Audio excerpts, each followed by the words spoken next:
بسم اللہ الرحمن الرحیم۔ شروع اللہ کے نام سے جو بڑا مہربان نہایت رحم کرنے والا ہے۔ جب ہم کسی رشتے سے تھکنے لگ جاتے ہیں تب ہمیں اس میں خامیاں ہی نظر آنے لگتی ہیں۔ مکافات عمل دستخط نہیں دیتی اور نہ ہی اسے کسی در کے کھلنے کا انتظار رہتا ہے۔ یہ تو جہاں جاتی ہے اپنے لیے دروازے کھول لیتی ہے۔ جو آج تم کرو گے کل وہی تمہارے ساتھ ہوگا، اس لیے کسی کی زندگی جہنم بنا کر سجدوں میں جنت مانگنا چھوڑ دو۔ معاف بار بار کرو مگر بھروسہ صرف ایک بار کرو۔ کبھی کسی انسان کے سامنے اپنی صفائی نہ دو، کیونکہ جس کو تم پر یقین ہے اسے سمجھنے کی ضرورت نہیں، اور جس کو تم پر یقین نہیں وہ مانے گا نہیں۔ چھپا کر کیا ہوا صدقہ اللہ کے غضب کو ختم کر دیتا ہے۔ فرائض کے چھوڑنے سے جو عذاب آتے ہیں وہ وظائف کے پڑھنے سے ختم نہیں ہوتے۔ آپ کبھی بھی لوگوں کی سوچ کو اپنے بارے میں تبدیل نہیں کر سکتے، اس لیے لوگوں کی پرواہ کیے بغیر اپنی زندگی اس طریقے سے بسر کیجیے جو آپ کو خوشی دے۔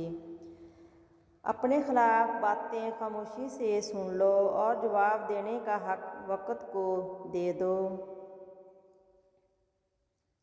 اپنی شخصیت پر سرمایہ کاری کیجیے، منافع آپ کو حیران کر دے گا۔ تمہاری روتی آنکھوں نے جو شکوے کیے ہیں وہ اللہ نے سنے ہیں۔ بیہودہ سوال اور گھٹیا مذاق احمقوں کی تفریح ہے اور جاہلوں کا ہنر۔ اعتماد ایک چھوٹا سا لفظ ہے جسے پڑھنے میں سیکنڈ، سوچنے میں منٹ، سمجھنے میں دن مگر ثابت کرنے میں ساری زندگی لگ جاتی ہے۔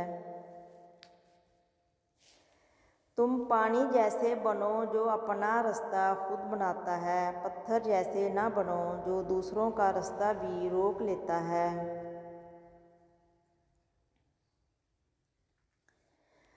نماز جگہ جگہ بدل کے پڑھنی چاہیے، کیونکہ زمین کا وہ حصہ ہمارا گواہ بن جاتا ہے اور آخرت میں مغفرت کا ذریعہ بن جائے گا۔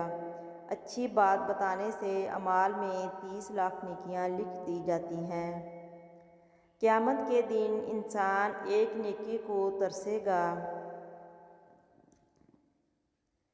حضرت علی نے فرمایا، دوستی کا بھرم صرف وہ لوگ رکھ سکتے ہیں جن کے وجود میں سمندر جیسا دل ہو۔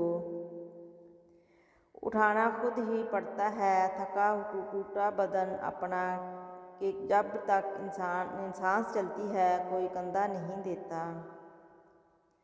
ایسی غربت پر صبر کرنا جس میں عزت محفوظ ہو اس امیری سے بہتر ہے جس میں ذلت رسوائی ہو۔ ہر تعلق کہیں نہ کہیں مان توڑ ہی دیتا ہے، پھر پوچھا جاتا ہے میں نے کیا ہی کیا ہے۔